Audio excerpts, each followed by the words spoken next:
কখনো কি শুনেছেন মাটিকে রান্নার মশলা হিসেবে ব্যবহার করা হচ্ছে?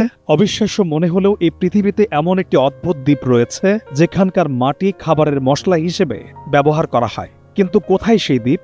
কেনই বা সেখানকার মাটিকে মশলা হিসেবে ব্যবহার করা হয়? চলুন এখন এই রহস্য জেনে নেওয়া যাক। পারস্য উপসাগরীয় এই দ্বীপটি কৌতূহলের রাজ্য হিসেবে খ্যাত ইরানে অবস্থিত। এটি হরমুজ দ্বীপ নামে সারা বিশ্বে পরিচিত। তবে নানা রকম বৈশিষ্ট্যের জন্য এই দ্বীপ রেইনবো আইল্যান্ড নামেই বেশি পরিচিত। কিন্তু ইরানের এই দ্বীপের কথা বর্তমান সময়ে খুব কমই শোনা যায়। একসময় অবশ্য এশিয়া ও ইউরোপের নৌবাণিজ্যের বন্দর হিসেবে বেশ গুরুত্বপূর্ণ ভূমিকা রাখত এই দ্বীপ। এক পর্যায়ে এশিয়া ইউরোপের বাণিজ্যে অন্য পথ খুলে যাওয়ায় হরমুজের গুরুত্ব কমে আসে। তবে সাম্প্রতিককালে এখানকার অপরূপ প্রকৃতি এবং এর বিচিত্র বর্ণের মাটি পর্যটকদের কাছে দ্বীপটির গুরুত্ব বহুগুণ বাড়িয়ে দিয়েছে। নোভা এলইডি টিভি, ঝকঝকে ছবি, নিখুঁত শব্দ, 5 বছরের ওয়ারেন্টি। নোভা মানে সঠিক মান, নিশ্চিত সেবা। বিবিসির এক প্রতিবেদনে বলা হয়েছে এই দ্বীপ অত্যন্ত খনিজ সমৃদ্ধ, যে কারণে এই দ্বীপকে আবার ভূতাত্ত্বিকরা ডিজনিল্যান্ডও বলে থাকেন।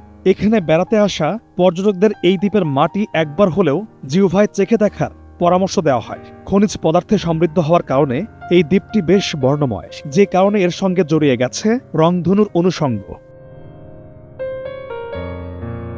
এই দ্বীপে 70 ধরনের খনিজ পদার্থ পাওয়া যায়। স্থানীয়দের দাবি 42 বর্গ কিলোমিটার আয়তনের এই দ্বীপের প্রতি ইঞ্চি জায়গার আলাদা আলাদা ইতিহাস রয়েছে। কয়েক কোটি বছর আগে সমুদ্রের পানির কারণে এই দ্বীপের মাটিতে লবণের মোটা আস্তর পড়ে যায়। সেই লবণের সঙ্গে আগ্নেয়গিরির লাভার প্রতিক্রিয়ায় এর মাটিতে নানান বর্ণ দেখা দেয়। এই দ্বীপটির মাটির লোহিত রং হওয়ার কারণ হল মাটিতে মিশে থাকা হেমাটাইট নামক অতিরিক্ত লৌহ অক্সাইড, যা গিলাক নামেও সুপরিচিত। শিল্পক্ষেত্র ব্যবহৃত হয় এই মাটি, সেই সঙ্গে রান্নায় মশলা হিসেবেও এই মাটির ব্যবহার করেন স্থানীয়রা। মানুষের খাদ্যাভ্যাসের ইতিহাসে আজব খাবারের কোনো শেষ নেই।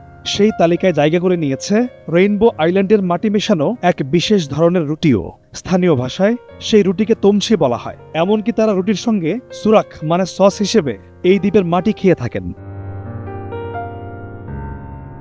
পলাশ খান, এটিএন নিউজ।